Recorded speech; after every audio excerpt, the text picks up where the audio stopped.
여러분, 지금 전 세계가 대한민국을 향해 먼저 손을 내밀고 있습니다. 중동의 원유 강국들이 스스로 찾아오고 유럽의 핵 강국이 직접 문을 두드렸습니다. 위기가 클수록 더 빛나는 나라. 대한민국이 지금 세계 무대의 중심에 서고 있습니다. 오늘 그 놀라운 이야기를 처음부터 끝까지 제대로 풀어드리겠습니다. 여러분, 2026년 4월 8일에 아주 이례적인 장면이 펼쳐졌습니다. 사우디아라비아, UAE, 쿠웨이트, 카타르, 오만, 바레인, 요르단, 중동을 대표하는 7나라의 주한 대사들이 한꺼번에 우리 국회 외교통일위원회를 찾아온 거죠. 원유라는 강력한 무기를 주고 언제나 갑의 위치에 있어야 할 나라들이 먼저 달려온 겁니다. 그리고 이들이 한 목소리로 내놓은 메시지는 딱 하나였습니다. 한국의 중동산 원유를 최우선으로 공급하겠습니다. 세계 에너지 판도가 요동치는 이 순간 그들이 가장 먼저 챙긴 나라가 바로 대한민국이었습니다. 이게 우연이 아니거든요. 대한민국이 그만큼 배체 불가능한 나라이기 때문입니다. 여러분은 혹시 우리나라가 중동에 얼마나 중요한 파트너인지 제대로 아시나요? 단순히 기름을 많이 사는 나라라서가 아닙니다. 훨씬 더 근본적인 이유가 있거든요. 중동에서 생산되는 원유는 유황 성분이 많고 끈적끈적한 이른바 중질료라는 기름입니다. 이 기름은 가공하기가 아주 까다롭죠. 그냥 정유 설비에 넣었다가는 효율이 뚝 떨어지고 품질도 엉망이 됩니다. 그런데 우리나라 정유사들은 이 까다로운 중질료를 세계 최고 수준의 고도화 설비로 가공해서 비싼 휘발유와 경유로 탈바꿈시키는 기술을 갖고 있습니다. 전 세계에서 이 기술을 제대로 구현하는 나라는 손에 꼽힌다고 보시면 됩니다. 우리 기술이 없으면 중동의 기름은 그 진짜 가치를 절반도 인정받지 못하는 거죠. 그래서 사우디의 국영기업인 아람코가 우리 SK이노베이션에 막대한 자본을 투자하고 최대 주주 자리를 차지한 것도 다 이런 구조 때문입니다. 우리가 없으면 중동도 온전히 돈을 벌 수 없는 겁니다. 여기서 한 가지 더 짚어드려야 할 게 있습니다. 우리나라가 한 해 동안 중동에서 수입하는 원유 결제 대금이 무려 100조 원이 넘습니다. 100조 원이요? 이 어마어마한 돈이 매년 중동으로 흘러들어가고 있는 거잖아요. 거기다가 우리 정유사들의 압도적인 가공 기술력까지 합쳐지면 중동 입장에서 대한민국은 절대 놓칠 수 없는 파트너인 겁니다. 이런 구조를 알고 나면 7나라 대사들이 왜 먼저 달려왔는지 바로 이해가 되시죠? 그렇다면 지금 왜 이 시점에 중동 대사들이 이렇게 발빠르게 움직인 걸까요? 2026년 들어서 중동 정세가 심상치 않게 돌아가고 있기 때문입니다. 미국과 이스라엘 그리고 이란 사이의 갈등이 격화되면서 세계 원유의 5분의 1, 전 세계 LNG의 4분의 1이 지나는 호르무즈 해협이 사실상 봉쇄 위기에 처했습니다. 이란이 해협 통제에 나서면서 선박 통행에 제동이 걸리기 시작한 거죠. GCC 국가들과 요르단 대사들은 국회를 찾아와 이렇게 말했습니다. 우리는 이 전쟁의 당사국이 아닌데 이란의 일방적인 공격으로 공항, 항만, 주거지역, 산업단지까지 민간시설이 큰 피해를 입고 있습니다. 그러면서 이란의 호르무즈 해협 통제로 세계 경제가 막대한 피해를 입고 있다고 강조했습니다. 우리나라 입장에서도 이건 보통 심각한 문제가 아닙니다. 우리 해외 에너지 수입량의 60% 이상이 바로 이 호르무즈 해협을 통과하거든요. GCC 국가들에 대한 원유 의존도만 해도 전체 수입량의 53%를 훌쩍 넘습니다. 이 바닷길이 막히면 우리나라 공장이 멈추고 주유소가 텅 비고 우리 일상 전체가 흔들립니다. 카타르는 실제로 호르무즈 봉쇄가 장기화되자 국내 LNG 수입량의 15%를 담당하던 공급 계약에 대해 불가항력을 선언하기도 했습니다.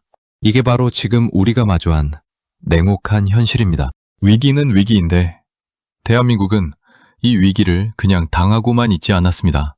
이재명 대통령은 국민경제자문회의 전체 회의에서 아주 날카로운 진단을 내놓았죠.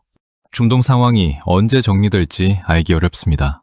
대한민국 경제체제가 근본적으로 변화해야 할 시점입니다. 수십 년간 중동 의존 에너지 구조를 이 기회에 뜯어고치겠다는 선언이었습니다. 그리고 4월 3일 아주 특별한 손님이 청와대를 찾아왔습니다. 바로 프랑스의 에마뉴엘 마크롱 대통령입니다. 2015년 이후 무려 11년 만에 프랑스 대통령이 한국을 국빈 방문한 거잖아요. 이재명 대통령 취임 이후 처음으로 한국을 찾은 유럽 정상이기도 했습니다. 두 정상은 청와대에서 정상회담을 갖고 공동성명을 채택했습니다. 그 결과물이 무려 11개의 양해각서 체결이었습니다.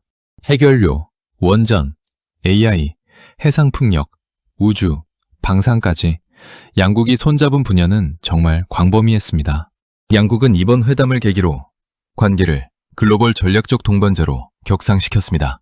세계가 흔들리는 위기의 한가운데서 대한민국이 유럽 최강국과 전략적 동반자 관계로 올라선 겁니다. 이번 한불 정상회담에서 가장 주목받은 합의가 있습니다. 바로 한국 한수원과 프랑스 원자력 기업 오라노 사이에 체결된 해결료 전주기 협력 MOU입니다. 해결료 전주기라는 게 뭐냐면요. 우라늄을 채굴하는 것부터 시작해서 농축하고 연료봉을 만들고 사용 후 처리하는 재처리까지 핵연료와 관련된 모든 과정을 함께 하겠다는 뜻입니다. 프랑스 오라노는 이전 주기를 독자적으로 다룰 수 있는 세계 최고 수준의 원자력 기업입니다. 프랑스는 전체 전력의 70% 이상을 원자력으로 생산하는 나라이기도 하죠. 이 협력이 왜 중요하냐면요.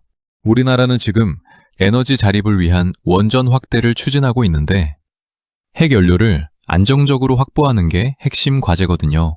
지금까지 우리가 핵연료를 조달하는 루트가 제한적이었는데 프랑스와 손잡으면서 에너지 안보에 새로운 축이 생긴 겁니다. 두 정상은 이 협력이 에너지 안보 강화는 물론이고 양국 원전 산업 발전과 글로벌 원자력 시장 공동 진출에 초석이 될 것이라고 평가했습니다. 에너지 측면에서 대한민국 한 단계 더 도약하는 발판이 마련된 거죠.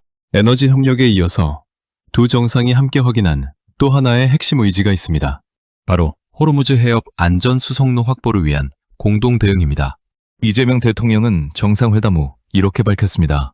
마크롱 대통령과 저는 중동 전쟁이 야기한 경제 및 에너지 위기에 공동 대응하고자 정책 경험과 전략을 공유하고 글로벌 경제 불확실성 해소를 위해 함께 노력하기로 했습니다. 마크롱 대통령도 호르무즈 해협이 재개될 수 있도록 해야 하며 다자주의에 입각한 접근이 필요하다고 강조했습니다.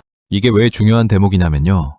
프랑스는 유엔 안전보장이사회의 상임이사국입니다. 미국, 영국, 프랑스, 러시아, 중국 이렇게 5나라만이 유엔에서 거부권을 행사할 수 있는 상임이사국 자리를 갖고 있거든요. 그 프랑스가 대한민국과 함께 호르무즈 문제를 풀어가겠다고 선언한 겁니다. 우리가 단순히 피해를 당하는 나라가 아니라 국제사회에서 목소리를 내고 해법을 함께 만들어가는 나라로 자리매김하고 있는 거죠. 한반도 평화에 대해서도 프랑스의 지지가 변함없이 이어질 것이라는 확인도 받았습니다. 그런데 여러분, 이번 한불 정상회담에서 나온 가장 놀라운 소식이 아직 남아 있습니다. 마크롱 대통령이 이재명 대통령에게 아주 특별한 초청장을 내밀었거든요. 바로 오는 6월 프랑스 에비앙에서 열리는 주요 7개국 G7 정상회의 초청입니다. G7이 어떤 자리인지 아시죠? 미국, 영국, 프랑스, 독일, 이탈리아, 캐나다, 일본. 세계 경제와 안보를 좌우하는 최강 7나라의 정상들이 모이는 회의입니다. 한국은 G7 회원국이 아닙니다. 그런데 의장국인 프랑스가 직접 정식 초청장을 보내온 겁니다. 이게 얼마나 대단한 일인지 실감이 되시나요? 전 세계가 에너지 위기와 지정학 리스크로 흔들리는 이 시점에 대한민국이 세계 최강국들의 회의 테이블에 당당히 초대받은 겁니다. 이재명 대통령은 G7 의장국인 프랑스가 국제사회의 경제적 불균형 해소와 국제 파트너십 개혁에 리더십을 발휘할 것으로 기대하며 대한민국도 지혜를 보태겠다고 밝혔습니다. 손님으로 끌려가는 게 아니라 지혜를 보태는 나라로서 참석하는 겁니다. 이게 바로 지금 대한민국의 위상입니다. 여러분, 지금 우리가 목격하고 있는 이 장면들을 한번 찬찬히 되짚어 보시죠. 중동 7나라 대사들이 먼저 달려와서 원유를 드리겠다고 합니다. 유럽 최강국 프랑스 대통령이 11년 만에 직접 청와대를 찾아옵니다. 해결료 전주기 협력이라는 전략적 파트너십이 체결됩니다. G7 정상회의 초청장이 날아옵니다. 이게 전부 단 몇 주 사이에 일어난 일입니다. 세계가 혼란에 빠질수록 강대국들이 자국 이익만 챙기느라 바쁠수록 대한민국의 존재감은 오히려 더 선명하게 빛나고 있습니다. 우리가 왜 이런 대우를 받는지 이제 아시겠죠? 세계 최고 수준의 정유 기술, 원자력 산업 역량, 탄탄한 제조업 기반, 그리고 어떤 위기 속에서도 흔들리지 않는 국가 신용. 이 모든 것이 대한민국이 수십 년에 걸쳐 쌓아온 국력입니다. 위기는 진짜 강한 나라를 드러냅니다. 모두가 어렵다고 할 때 세계가 먼저 손을 내미는 나라. 모두가 흔들릴 때 중심을 잡아주는 나라. 그 나라가 바로 지금 이 순간의 대한민국입니다. 여러분이 대한민국 국민이라는 사실이 자랑스럽지 않으신가요? 앞으로도 이 나라가 걸어갈 길을 함께 지켜봐 주십시오.